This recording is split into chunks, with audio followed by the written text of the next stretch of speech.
Hi, I'm Ryan with Front End Audio, and this is the EQ52 500 series equalizer from Ingram Engineering. And we are going to take a look at it out of the box and go over all the features and why it's so cool. So let's get right to it. Let's look over the front of it. You have your engage and bypass switch, and then you have your engage bypass switch for your high pass or low cut. When this is out, you have 45 to 600 hertz. When it's in, you have 640 to 5 kilohertz. And then you just adjust to what frequency you want to start the roll off at, right? It's set roll off. In the center section here, this is where all, well, not all the magic, but where a lot of the magic happens. This is your seesaw, okay? You can tilt to the low frequency or tilt to the high frequency up to 5 dB. You have 110 to 1.7 kilohertz. And then when you engage this, it goes from 1.7 kilohertz to 26 kilohertz. So what you're going to do here, of course, is select your frequency. That's going to be your fulcrum point.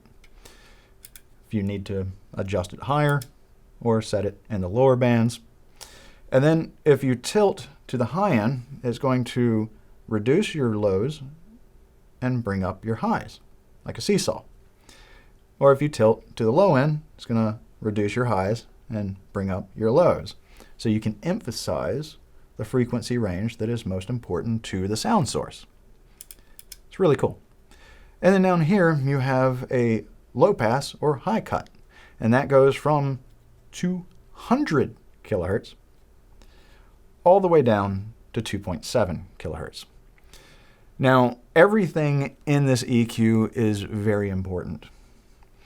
I'm going to talk a little bit about my philosophy in the studio, but know that I'm a rock guy. I do punk rock, I do metal, heavy metal, thrash, prog rock, stuff like that. So this may not apply to everything, but it's going to apply to a lot. High-pass filters are very, very important, okay? At least in rock and roll, right? Your low frequencies are for your bass guitar, your kick drums, and your floor toms. You don't need a lot of low end in your snare drum, acoustic guitars, electric guitars, vocals, drum overheads. Getting rid of that information before it gets to your DAW is extremely important. There's a difference between having that electricity go into the circuit and then the frequencies you don't need falling off to ground while the rest of it passes through, versus having that information in the DAW and then your plug-in removing it on the output. That information is still there. Trust me, I've actually taken a split of an audio signal, recorded one through a high-pass filter in the analog world and then high-passed in the DAW, and it sounds completely different. I'm a firm believer that high-passing in the analog world will make your audio better in the long run. Now, I'm not saying that, anything below 80 hertz in an electric guitar is junk. Most of the time it is. Not saying necessarily cut off there, right? Maybe just set it to like 55 and then just get rid of that stuff. And then you can you can tweak it later. I do that because I process a lot of stuff in the analog world. So when I'm running my guitars through my outboard EQs, the settings on the 5 bands that I use on my parametric EQs and the high pass filter, those play together. So I'm taking that into consideration. I'm also taking into consideration that maybe on this particular track, 70 or 75 may be a better cutoff point, and I might want to extend a little bit of that bottom end, or maybe a little bit higher, 90, But that's very important, right? Acoustic guitar, electric guitar, snare drum, set this to 600 hertz and just chop that nonsense off on your overheads. Just make your drums cleaner. Same thing with your high cut, okay? Really, anything above 8K is not necessary in a guitar. Sometimes I actually go down to like even 6,500 or 7K.